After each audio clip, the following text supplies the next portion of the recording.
we're swimming in male waters, whether we want to admit it or not. And so we need to learn how to swim in male waters without drowning and actually be able to throw life preservers to other women as well along the way. It starts early on, just by virtue of being a female. Families, culture, society, all of those things. We are raised to be muted in so many ways. Because it starts so early, we think that's just the way it is. I have finally found my voice. Took me many, many years. I always knew it was there because I was kind of what we consider the black sheep in the family, where I would be verbal. I would talk about, how I felt, but that wasn't considered a good thing in my family. And so I did start to silence myself, finding your tribe, finding women to support you, finding that the places that are safe to voice, to get more confidence, to really feel what your authentic voice is. You can start small. You don't have to start big. You can start small, even not apologizing for your opinion, not apologizing for feeling the way that you feel. I think that's also another place to start.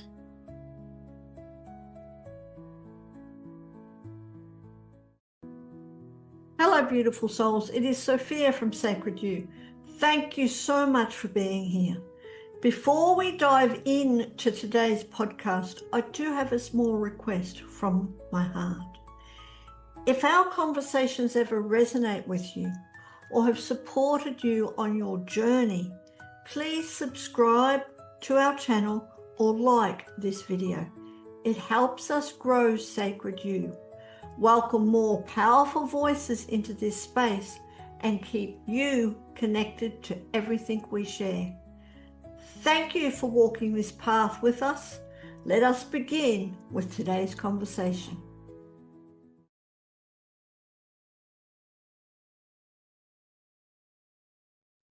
Welcome to the Pathways to Wellbeing. My name is Sophia from Sacred You.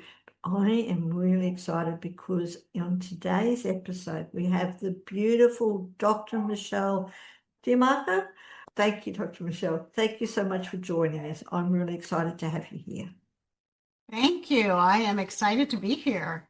Yes, and we're going to have a wonderful conversation all about reclaiming women's voices and how we can become unmuted.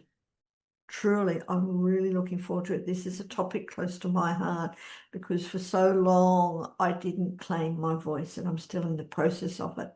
So let's get into about you, Dr. Michele. So you're an executive leadership coach and an advocate for amplifying women's voice in business and beyond.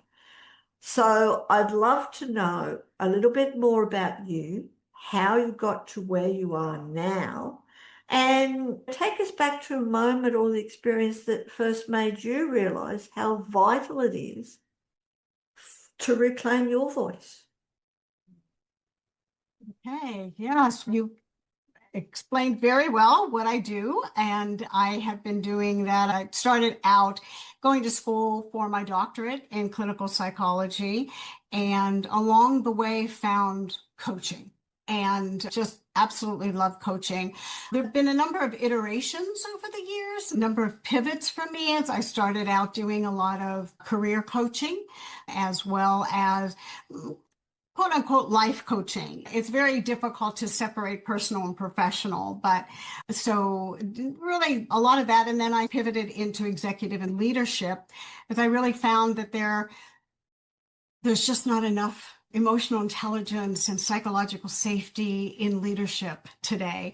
And so it is a passion of mine. And so I started doing that, which I love. And so my real passion, I love working one-on-one with people. However, I do also train managers who are maybe coming up in the corporate world and they don't have a lot of leadership skills. So I do train in groups them as well.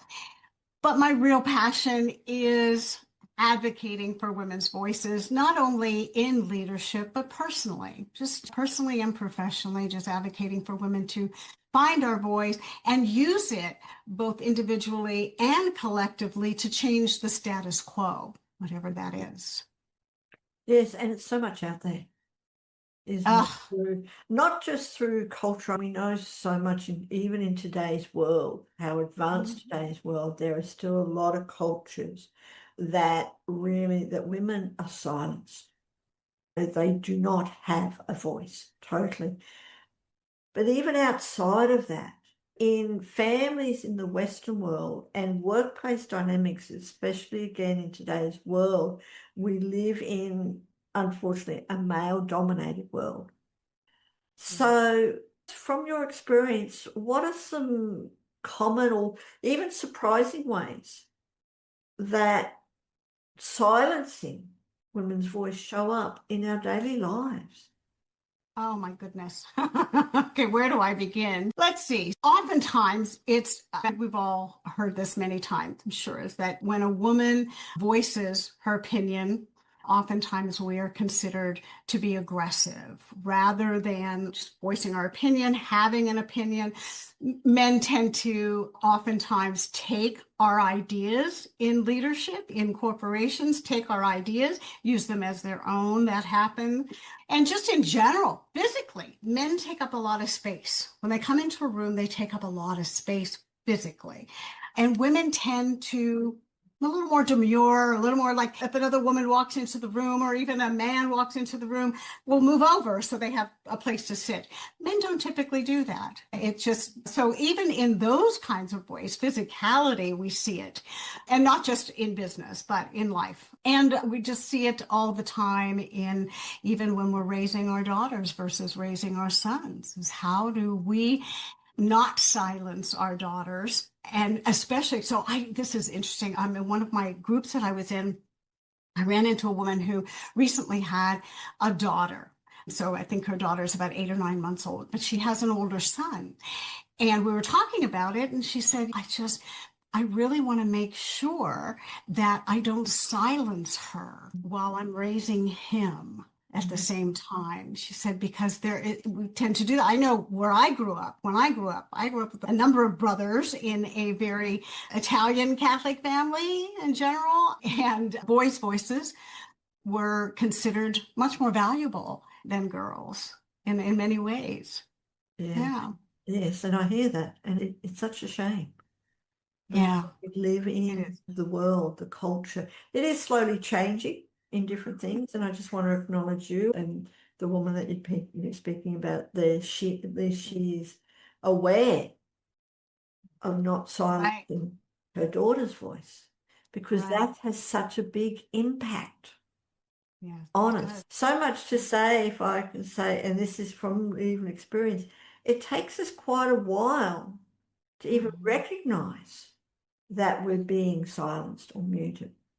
So why do you Mm, think that is? Why do so many women struggle yeah. to recognize when they're being silenced or muted in the physical world?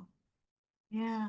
I think you touched on it, is that it starts early on, just by virtue of being a female. So it starts very early on, families, culture, society, all of those things. We are raised to be muted in so many ways.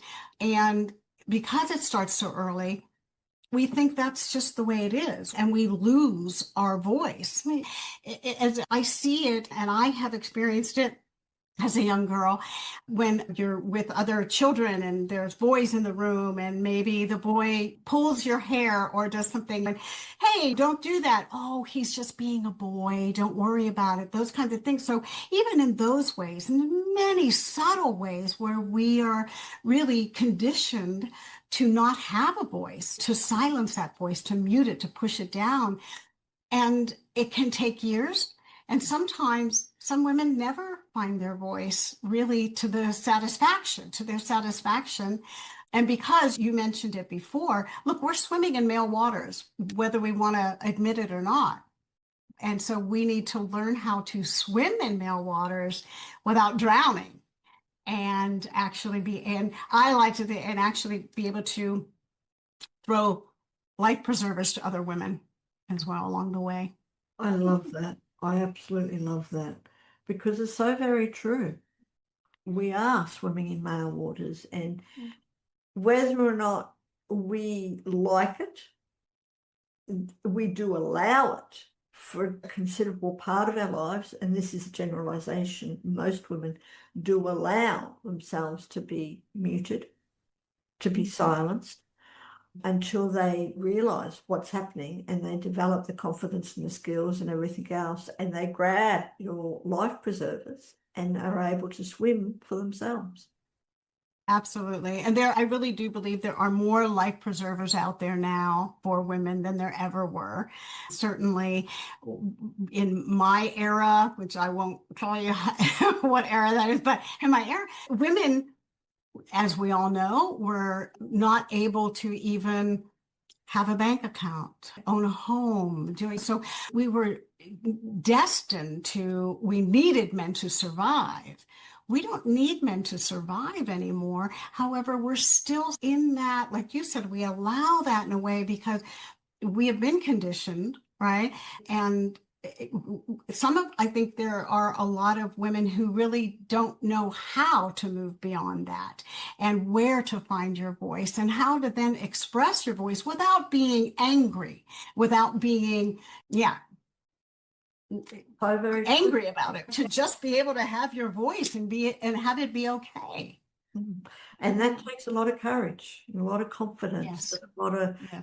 allowing yourself to do that without any fear of Yeah. being muted or knocked back or whatever it is Right. that happens. So tell us, Dr. Michele, in your experience, I've got so many questions and I want to go into your book on muted. And if you want to talk about that at the same time, it's fine. But tell us, what do we do about it? Basically, what does a woman or the women out there who are listening who realize that they're being muted, that they don't have a say, whether it's in their personal life, their family life, whether it's in business, in their work Mhm. things, or just society. Yeah. What Yeah. can a woman do who is struggling to have a say? Yeah. Where does she start? Yeah. That I think there are a number of layers to that question, certainly. And one is you can start small. You don't have to start big. You can start small. And for example, even not apologizing for your opinion, not apologizing for feeling the way that you feel. Oftentimes women do, and especially in business, or women will do this thing where I, you know, you probably thought about this already, but what about XYZ? So rather than, hey, this is my idea and presenting it, you probably thought about it already. And that's typically, right, we're talking to a man. So ways like that, also diving into, and this is something that I do in my practice with women, is diving into a little bit about the whole people pleasing, the need to people please, that why do we do that, where does that come from, and how can we change that, what does it mean to us, because not just in the silencing of our voice, the physical voice, but also the silencing of our need to take up space, as we talked about a little bit, our ability to take up space. We just there's a fear. And because retribution, absolutely, there's a fear of not being liked. And we are conditioned to, as girls, you need to be liked. We want to be liked. Boys don't have to be liked. Girls need to be liked. We need to be liked by everybody. And so how do we do that? And we need to take care of everything. We need to make sure everybody else is happy before us. And so I do a deeper dive into that kind of people pleasing and how exhausting that is for women and how we burn out, right? And so working a little bit along those lines is very helpful. And yes, I say be around women who support you as much as possible and support your voice, both individually and collectively as a group. I think that's also another place to start. Finding your tribe, finding your people, right? Yeah. Absolutely, and that so very much helps. Especially in person in community, but even online, finding people who have your back, who understand you and allow you to speak your voice freely, to share your opinions. because I really agree with you and just want to pick up on what you're talking about, people pleasing. And especially women, again, culturally, we're brought up to please everyone, that we really in here to have a conversation and to please other people. And when we please other people, we don't share our opinion. Exactly. And so much of our self-worth is tied to what we can do for others and how we can be in service to others. And looking at that and realizing that it's wonderful to be of service to others. I don't have an issue with being of service to others. However, when it is detrimental to our mental, physical, all of the emotional health, then yes, that it needs to be looked at. We need to take the pieces out on the onion and those layers and look at those, because so many of us, it's not just like you said before, it's not just cultural. We're talking about family. We're talking about just the patriarchy in general, the laws, the rules of the land. And then we talk about organizations, corporate. So it's a lot, right? Yeah, it's a tremendous lot. This starts off in childhood. Yeah. As a child, we become people pleasers, totally Yeah. learn how to please others to get what we want. Right. And we also learn or told to be quiet. Oh, very much, very much. It's that thing, can be seen but not heard. Yes, certainly in when I grew up, it was children were meant to be seen and not heard. And certainly add that layer of I was a girl with at one point in time two brothers. I was in between two brothers. I'll never forget this. So here's the story. I had this baby doll. It was just a little tiny rubber baby doll, no movement or anything, because this was a long time ago. And my younger brother had taken it and drew in ink all over my doll. And for days I couldn't find it. Finally found it under a chair and I was devastated. This was my favorite doll. And nothing happened to him. Not in any way. It's, oh, Michelle, it's just a doll. That's what I was told, rather than my brother, not a good thing to do. There were no consequences, even verbally to him, but in me, it's just a doll. Basically, get over it. Yeah, We learn that early on. we do. Get over it. Get over it. Yeah. Yeah, and get over it. And can I ask you, if you don't mind, did that impact you in your life growing up, especially with using your voice? I use my voice probably, I'm sure more than a lot of people would like me to at this point. I I have finally found my voice. Took me many years. Finally found my voice. Wait, I shouldn't say found it. I always knew it was there. Because I was what we consider the black sheep in the family, where I would be verbal. I would talk about how I felt, but I was not, that wasn't considered a good thing in my family. And so I did start to silence myself. I did start, right? And also where I grew up, much more conservative area. And somehow, Sophia, I just knew early on that I had a voice, even though I was surrounded by this maelstrom of silencing and muting me. I just knew it was there. And so, like I said, over the years, maybe I need to be a little better at this, not speak my, and then finally just realized that wasn't true to me. I didn't feel good about that. And my life was tougher than it needed to be at that point, authentically and for my soul. And so I just started realizing that's just not the way I want to live my life, and just moved on from there. And I'm finding my voice every day. I think it's a constant project in a way. I think that because I should say using my voice every day, because there's always those things out there, these that try to silence us in one way or another or whatever. And so it's just but I love using my voice and I love using it in service of women. If I'm going to be of service to anyone, I want it to be in service of women and helping women find and use theirs. To use the voice because it's so important. Ah, It's very. so very important again. I really believe that it is time. The whole world is talking about it. It's not just you and me. I know that it is time for us to get back in touch with the sacred feminine and really use that whole energy, including our voice, to help inspire the world, help the world transform.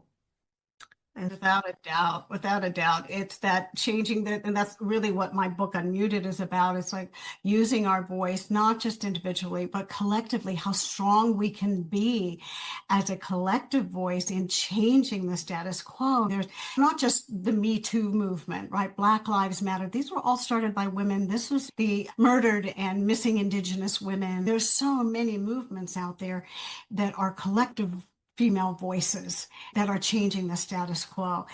I don't think it's easy. I think that's an uphill battle, but we're working on it. What kills me is I look back and I think, so when I grew up, I walked to ratify the Equal Rights Amendment back in the 70s, and I was 14, 15. And my family was, what are you doing? Are you crazy? But I did it. And I look back now and I go, we're still fighting. We're still fighting for those same things all these years later. And it's really upsetting, sad, and disturbing to me, really. it is. It is a shame that we're still in what happens in the world is still happening, even though we live in such an advanced culture now. We've got so many new things at our fingertips, as they say. But Yeah. I just want to honor you, Michelle. Truly, really honor you. For one is for using your voice, but also for helping other women to overcome all the experiences that they've gone through in their lives of being silenced, of being muted, and developing the confidence, the courage, the skills to be able to speak, even if it's just sharing their opinion, their feeling without feeling guilty. Yeah, that's a word. Guilty and shame and Yes, fear, all of those things. And it's just about that it is okay. I so want to help women know that it's okay. Not everybody has to like you. God knows not everybody likes me. That's okay with me. I'm really okay with that. I think, yeah, so helping. And thank you very much for that. I appreciate that. Have you've seen a lot lately about the mental load that women carry? Have you been seeing a lot? It's really like all over the place anymore. And it resonates with me, certainly. And I know it resonates with almost every woman that I know. And that's all part of it too. And it's not that we don't love being moms. It's not that we don't enjoy being married. It's not any of those things. It is that we carry that mental load in addition to the work, the this, the that. We also carry the mental load and everything of all of the little things that go on, all of the things in our lives, all that when we have children or when we are married, all of those little things. Who buys the toothpaste? Who does the laundry? And we're doing most of those things, if not all. So I think, but I do see a lot out there of women voicing that now, where that was not something that we talked about in the past. And now they're voicing it, which I love. Makes me very happy. reclaiming their power, reclaiming their. Yes, that's exactly right. Reclaiming it. And the only way to do that is to speak about it Yes, and to talk about it, to bring it out in the open and to speak about it. And yeah, because for so long, without us knowing it half the time, our power, we gave away our power. And a lot of it was because of all the things we're talking about, not necessarily that we knew and we wanted to give away our power, but we have given away our power. And so reclaiming that is, yeah, the voice is a huge part of that. mm.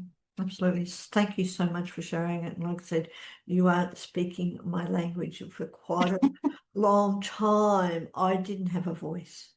So much Yeah. so that when I grew up, I had a really bad stutter because I had a lot of fear and a lot of devaluation of my voice, of the right that I could choose, that I could speak. Just a little thing. And if I can say this, it makes me be really aware, especially around children.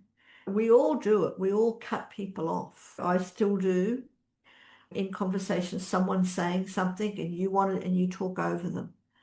But when you've got a very young child and that happens to them, there is a chance that they can develop the belief that I'm not worthy enough to speak, that they develop a fear of speaking because they're going to be cut off all the time.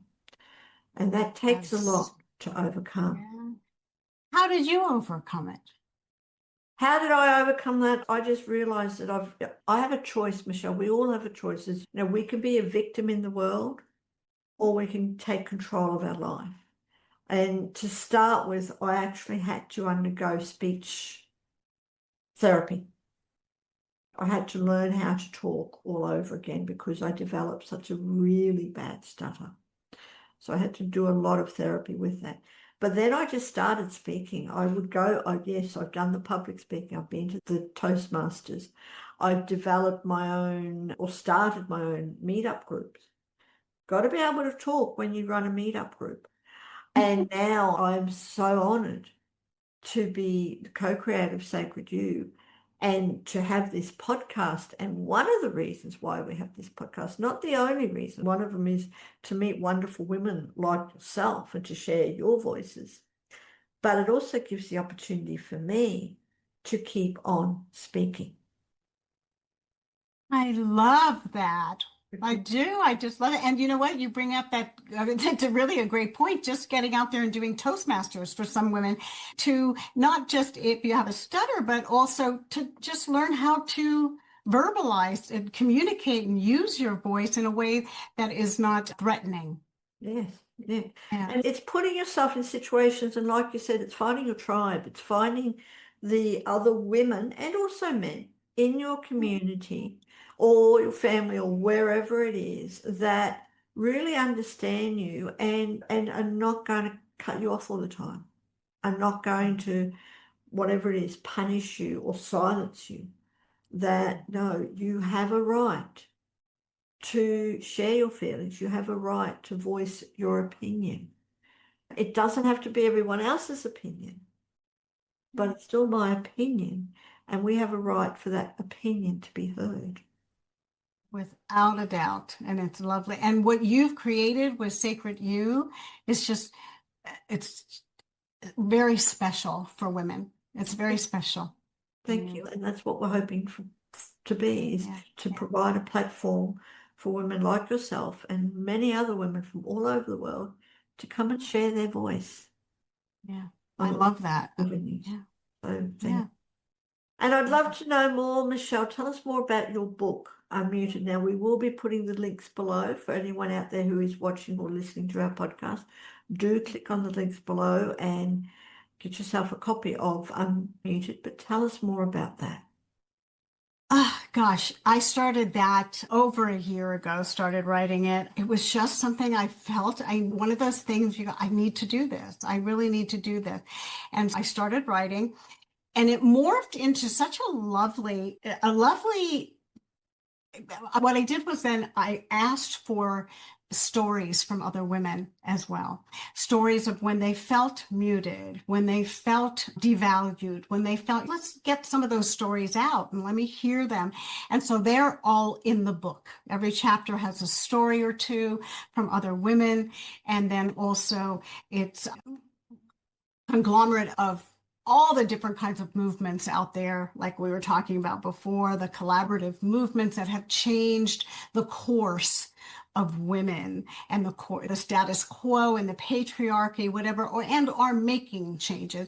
And some of them small incremental changes, and some of them are large changes, but they are pushing the boundaries and rewriting the rules. So that's really what it's about. And I loved writing it, did a lot of research around that, different cultures and how different cultures silence women versus their family versus the patriarchy or wherever, all of those things. And some wonderful, amazing women out there doing amazing things. And it just was a fun project. It took about a year or more, but it was a fun project. And I think I'm going to be writing more. So I really enjoyed it. I Yeah. hope so. I'll certainly be checking it out. Very much looking forward to all your future books too. And you have to come back when you have more books to share. And I'd love to know, whilst you were writing Unmuted, was there anything that came out of it that taught you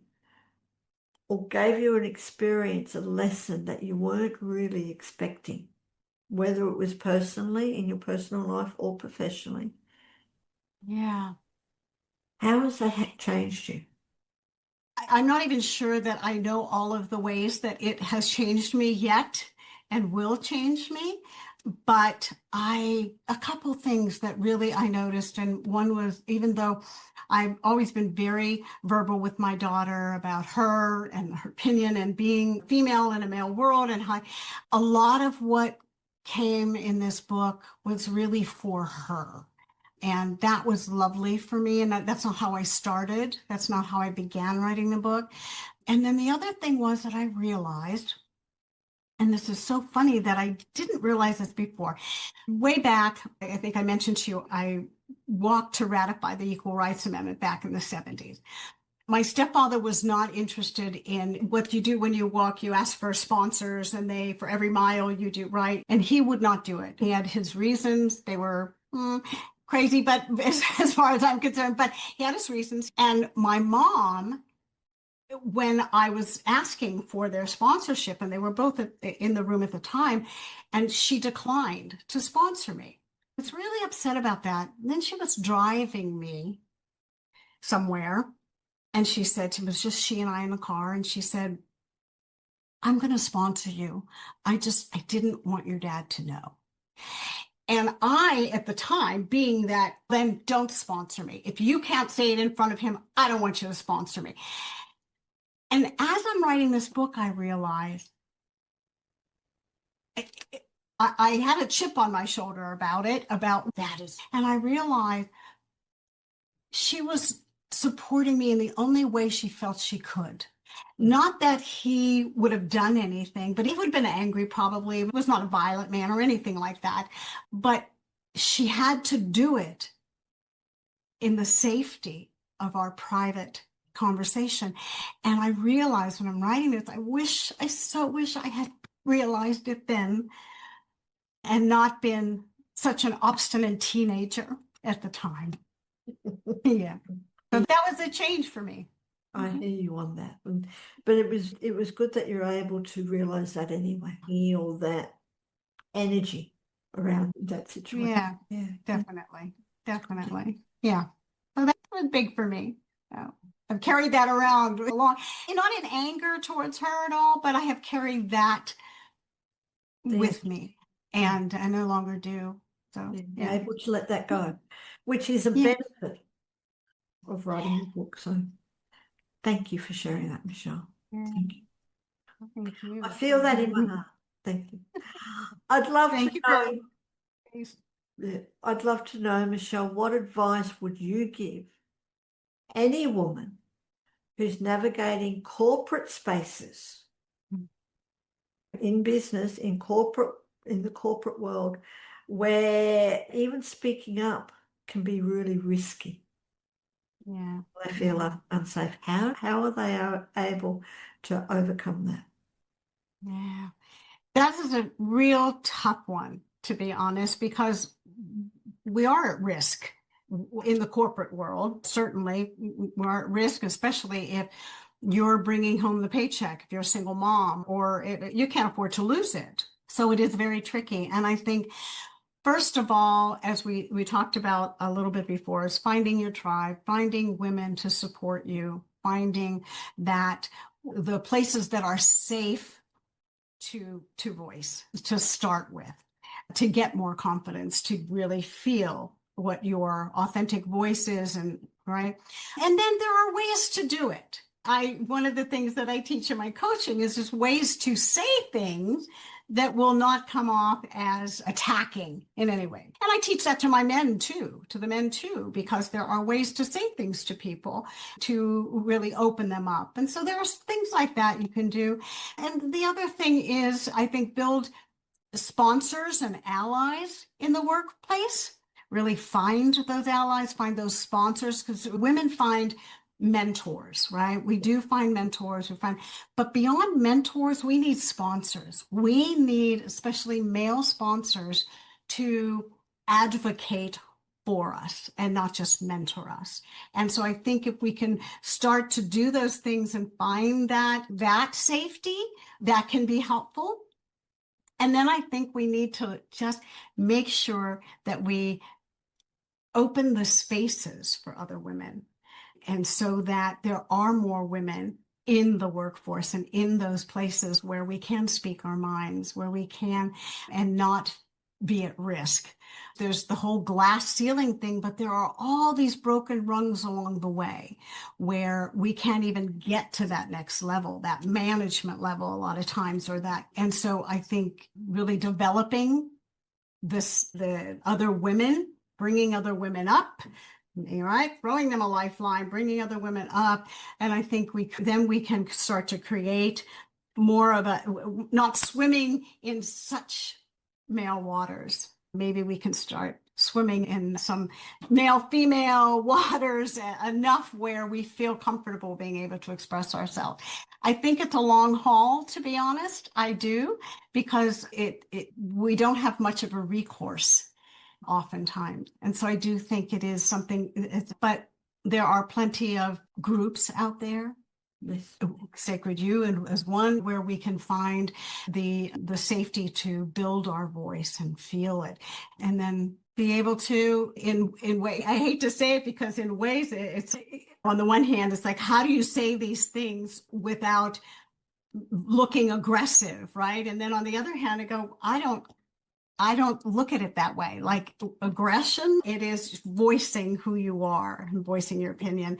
We have to be doubly great at what we do, so that we can voice our opinion. And I'm coming from a place of privilege. I'm white, place of privilege, even though I'm a woman. Women of color have to be triple and quadruple. And so I think all of that comes into play. And I think that we really need to believe other women, and we need to amplify their voices. So when you hear something, or when we are maybe saying something that could get us fired, whatever, we need to back those women. We need to back those women up and find ways to, right, and support those women in whatever way we can. But we have to stand together. That's what we have to stand together. We really do. We do. And as you said, support other women.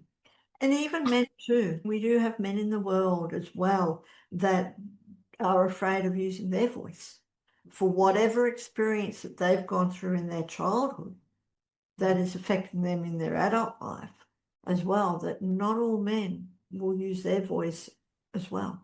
Very true. Really supporting everyone. Yeah, agreed. Yeah. Yes. And there are many men out there now too who really stand to support women and their ability to speak. And I love that. When you see that, when I see it, yes, we need that. Totally.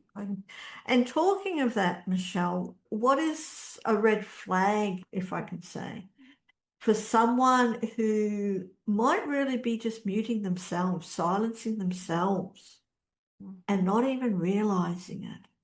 Yeah. How do women and men know that they're actually doing it to themselves?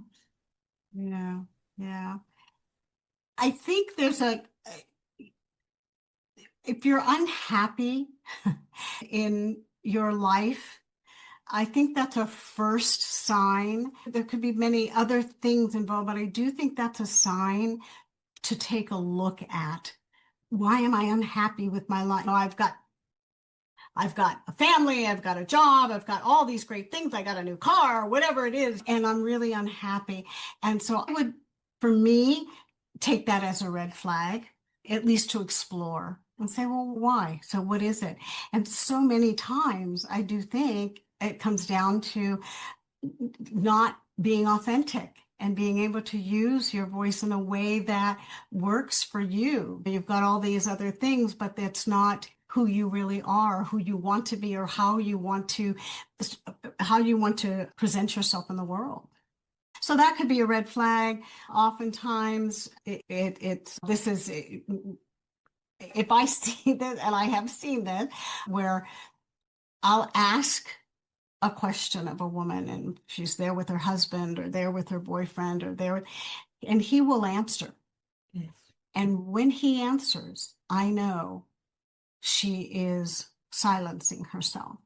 I know that there's a lot of that going on. That to me is a real red flag. If I'm in that situation, for sure. Yes. Yeah. Totally agree with you that if we don't have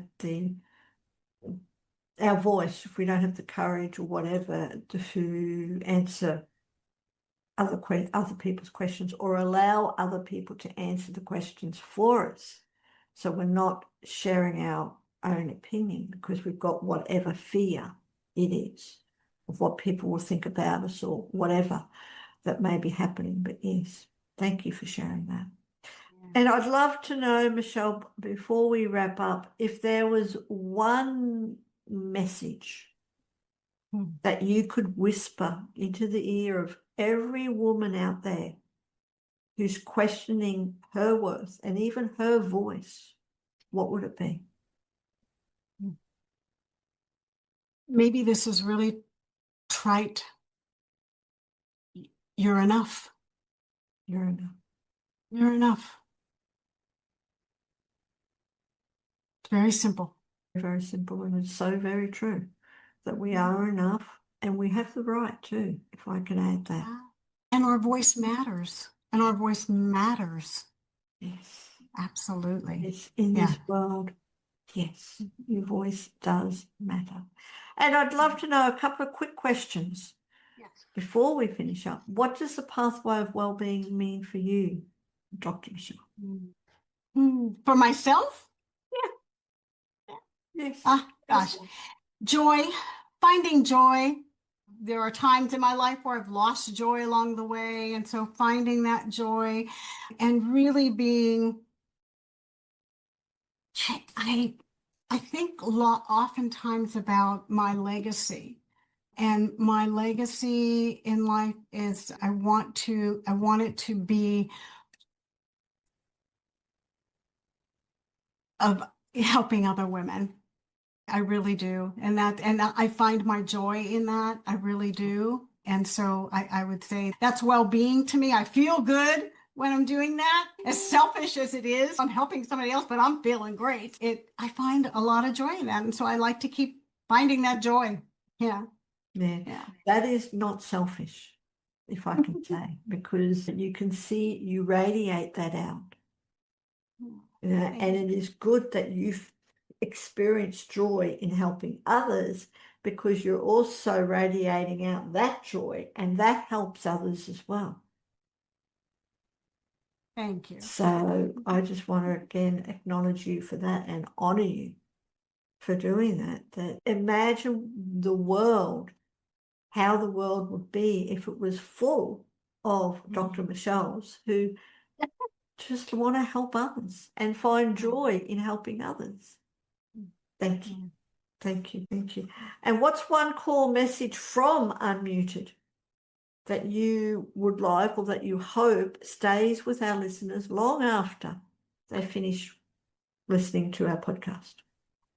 The same thing as our voice matters. Our voice absolutely matters. Individually and collectively, it matters. Totally agree with you there. All right. And is there any other question that I could have asked you? Oh gosh, no, you were great. That was wonderful. Thank you. Thank you. It has been an absolute joy talking to you, really. Yeah. Speaking of joy, it really is. I will be checking out your links, and I encourage everyone else who is watching or listening to do the same. Click on the links below and reach out to Dr. Michele. Check out Yes, everything please. muted. Reclaiming women's voices to reshape power. Yes. Yeah. Yes. It Thank is you. time for us to take back that power. And Agreed. thank you, Dr. Michele. It has been a true honor. Same here. Dr. Michele D'Amico's words echo a deep and resonant truth. Our voice absolutely matters, individually and collectively. If there is one message to carry with you, it is that your voice isn't just wanted, it is needed. Whether you are whispering a truth or roaring a revelation, your voice has the power to reshape the world around you. If today's conversation stirred something within you, take it as a sign. It is time to reclaim your voice. Be sure to check out Dr. Michele's website as well as her powerful book, Unmuted, Reclaiming Women's Voices to Reshape Power. All the details are in the links below. And at Sacred You, we are committed to creating a space where women from all over the world can support, uplift, and empower each other. Visit our website to explore upcoming events, community offerings, and our Sacred You archetype quiz. Check us out at www.sacredu, that's the letter U, .love. And as always, please subscribe to our podcast, share it with a friend, or leave us a review. We would love to hear your thoughts. As Dr. Michele shared, we don't have to shout to be heard, but we do have to speak. The journey to reclaiming our voice often begins with the smallest, most courageous steps, not apologizing for our truth. Until next time, stay grounded, stay inspired, stay connected, and keep walking your pathway to well-being. From our heart to yours, thank you.